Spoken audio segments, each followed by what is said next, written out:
Hello friends, welcome to my YouTube channel go for success. आज के video में हम बात करेंगे अर्थशास्त्र के बारे में। अर्थशास्त्र होता क्या है, अर्थशास्त्र का अर्थ क्या है, वो इसकी परिभाषा, और इसके साथ ही साथ हम जानेंगे कि अर्थशास्त्र के जनक कौन हैं। अर्थशास्त्र को समझने के लिए हमें सबसे पहले जानना होगा कि अर्थशास्त्र वास्तव में होता क्या है। तो सबसे पहले हम अर्थशास्त्र को जानेंगे कि अर्थशास्त्र क्या है। अर्थशास्त्र, जिसे अंग्रेजी भाषा में इकोनॉमिक्स कहते हैं, यह दो ग्रीक शब्द ओइकस और नेमिनीन से बना हुआ है। यानी कि जो इकोनॉमिक्स है यह दो ग्रीक शब्द ओइकस और नेमिनीन से बना है। यहाँ पे एक होगा, ये टाइपिंग मिस्टेक हुई है। तो इकोनॉमिक्स दो ग्रीक शब्द ओइकस और नेमिनीन से बना हुआ है, जिसका अर्थ होता है गृहस्थी प्रबंध। यानी कि इन दो ग्रीक शब्दों का अर्थ है गृहस्थी प्रबंध। गृहस्थी प्रबंध को हम इस तरीके से समझेंगे, गृहस्थी प्रबंध होता क्या है। कोई एक व्यक्ति है, उसकी जो दैनिक ज़रूरतें या आवश्यकताएं होती हैं, जैसे कि खाना हुआ, पानी हुआ, घर हुआ, कपड़े हुए, ये जो दैनिक जीवन में जो ज़रूरी चीज़ें होती हैं वो गृहस्थी प्रबंध के अंतर्गत आती हैं। यानी कि व्यक्तिगत और सामाजिक ज़रूरतें जो होती हैं वो गृहस्थी प्रबंध के अंतर्गत आती हैं। तो इस प्रकार गृहस्थी प्रबंध क्या है, उत्पादन और उपभोग से संबंधित विभिन्न प्रक्रियाओं को हम गृहस्थी प्रबंध कहते हैं। उत्पादन का मतलब है कि हमें अपनी भूख को शांत करने के लिए क्या, फल और सब्जियां या खाने के लिए कोई भी चीज़ चाहिए तो हम क्या करते हैं, उनका उत्पादन करते हैं। खेत में सब्जियां उगाते हैं, ठीक है, उनका उत्पादन करते हैं, फिर उन्हें खाते हैं, यानी कि उनका उपभोग करते हैं। तो उत्पादन और उपभोग की जो प्रक्रिया होती है, तो इसी को हम गृहस्थी प्रबंध कहते हैं। ये हुआ अर्थशास्त्र क्या है। अर्थशास्त्र जीवन यापन संबंधी विभिन्न क्रियाकलापों का अध्ययन है। यानी कि जीवन संबंधी, हम एक व्यक्ति को जीवन जीने के लिए जो जो आवश्यक चीज़ें होती हैं, उनसे संबंधित जो भी कार्य होते हैं, उन्हीं क्रियाकलापों को हम अर्थशास्त्र के अंतर्गत पढ़ते हैं। तो यह हुआ अर्थशास्त्र क्या है। अब हम देखेंगे अर्थशास्त्र का अर्थ, मीनिंग। अर्थशास्त्र दो शब्दों से मिलकर बना है, अर्थ और शास्त्र। अर्थ का तात्पर्य धन से है और शास्त्र का तात्पर्य अध्ययन से है। यानी कि अर्थ का मतलब धन और शास्त्र का मतलब अध्ययन। धन का अध्ययन, या हम धन पैसा रुपया, उसका अध्ययन हम अर्थशास्त्र के अंतर्गत करते हैं। यह इसका मीनिंग हुआ, ठीक है। तो आप नाम से ही जान पाएंगे कि अर्थशास्त्र का मतलब हुआ धन का विज्ञान, यानी धन से संबंधित विज्ञान जिसका हम अध्ययन करते हैं अर्थशास्त्र के अंतर्गत।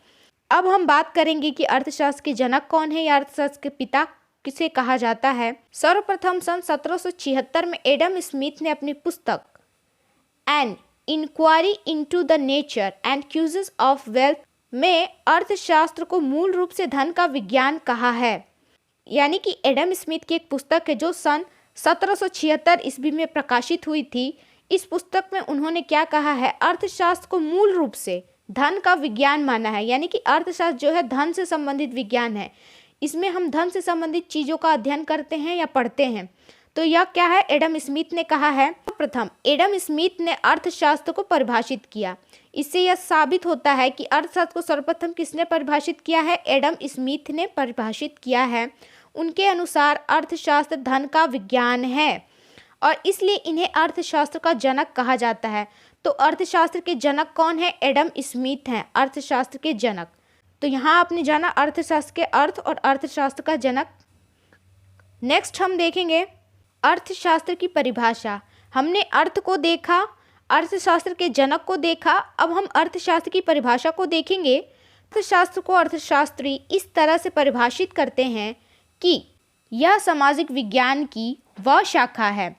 यानी कि अर्थशास्त्र सामाजिक विज्ञान की वह शाखा है जिसमें वस्तुओं एवं सेवाओं के उत्पादन, वस्तुओं से मतलब है खाने पीने की जो चीज़ें या सेवाएं होती हैं, जैसे टेलीफोन हुआ, घर हुआ, रेलवे गाड़ी हुई, हवाई जहाज़ हुई, ये जो सेवाएं होती हैं के उत्पादन के विनिमय से तात्पर्य लेन देन। उत्पादन का मतलब उनको हम पैदा करते हैं और फिर उनका विनिमय, लेन देन करते हैं, वितरण, उनको बांटते हैं या देते हैं, उनकी सेवाएं हम देते हैं, एवं उनका उपभोग जो हम उनको खाते हैं, जैसे जो रेलगाड़ी की सेवा हम लेते हैं, या खाना खाने जाते हैं, या होटल में जाते हैं, या सब्जी लेते हैं, या अनाज खरीदते हैं, या कोई कार खरीदते हैं, तो ये क्या है, उपभोग के अंतर्गत आती हैं। तो उपभोग करते हैं, यानी कि जिन वस्तुओं सेवाओं के उत्पादन के विनिमय, वितरण एवं उपभोग का अध्ययन किया जाता है, उसी को हम अर्थशास्त्र कहते हैं। यह हुई अर्थशास्त्र की परिभाषा। यानी कि सबसे पहले हम वस्तु को उत्पन्न करते हैं, यानी कि खेत है, खेत से सब्जी उगाते हैं तो क्या है, उत्पादन करते हैं वस्तु का। फिर क्या करते हैं, उसका विनिमय करते हैं। विनिमय का मतलब लेन देन, यानी उसे बेचते हैं बाजार में या बाजार से खरीदते हैं, ये हुआ विनिमय। अब वितरण का मतलब हुआ है उस उपज को पैदा करने के लिए हमने जो भी धन कमाया है उसको हम टैक्स देते हैं या उसको हम खुद रखते हैं या किसी और को देते हैं, यह वितरण के अंतर्गत आता है। और उपभोग जो करते हैं, यानी कि हम सब्जी को खाते हैं या खुद खाते हैं या कोई और खाता है, जो लास्ट उपभोग करता है उसे इन्हीं सब चीज़ों का अध्ययन अर्थशास्त्र के अंतर्गत किया जाता है। तो यह हुई अर्थशास्त्र की परिभाषा। नेक्स्ट हम देखेंगे अर्थशास्त्र के विषय वस्तु। अर्थशास्त्र के अंतर्गत किन चीज़ों का अध्ययन किया जाता है। तो अर्थशास्त्र बहुत बड़ा विषय है। अर्थशास्त्र की विषय वस्तु काफ़ी बड़ी है, तो इसके अध्ययन को इसको हम अच्छे से अध्ययन कर सके, इजीली इसको समझ सके, इसलिए अर्थशास्त्र को 2 भागों में बांट दिया गया है। पहला है व्यष्टि अर्थशास्त्र और दूसरा है समष्टि अर्थशास्त्र। तो इन दोनों के अंतर्गत ही हम अर्थशास्त्र का अध्ययन करते हैं।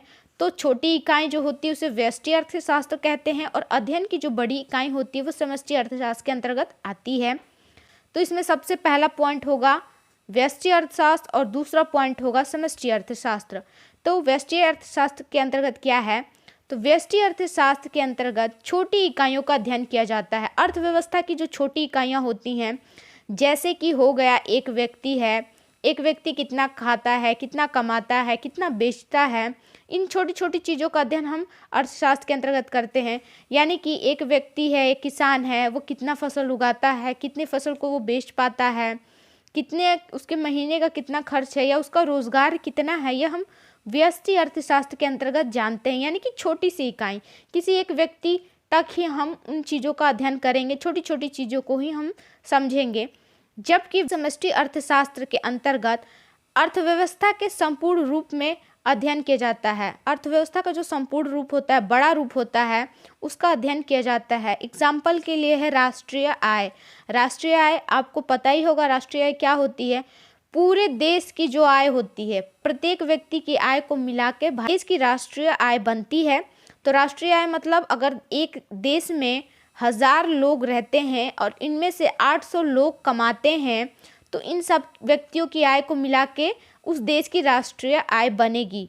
यानी इन 800 लोग जितना मिल के कमाते हैं उन सबको हम राष्ट्रीय आय कहेंगे। ठीक है, तो जो राष्ट्रीय आय होती है इतने बड़े स्तर पे हम समष्टि अर्थशास्त्र के अंतर्गत अध्ययन करते हैं। तो आप समझ गए होंगे, व्यष्टि अर्थशास्त्र के अंतर्गत अध्ययन छोटी इकाइयों का अध्ययन किया जाता है, जबकि समष्टि अर्थशास्त्र के अंतर्गत बड़ी बड़ी इकाइयों का अध्ययन किया जाता है। तो यह है अर्थशास्त्र की विषय वस्तु। व्यष्टि अर्थशास्त्र और समष्टि अर्थशास्त्र पे मैंने ऑलरेडी वीडियो बनाई हुई है, जिसका लिंक मैं डिस्क्रिप्शन और आई बटन पे दे दूंगी, आप उसे देख लीजिएगा। आज की वीडियो में बस इतना ही। अगर आपको ये वीडियो अच्छा लगा तो प्लीज़ इस वीडियो को लाइक और मेरे चैनल को सब्सक्राइब ज़रूर कीजिएगा।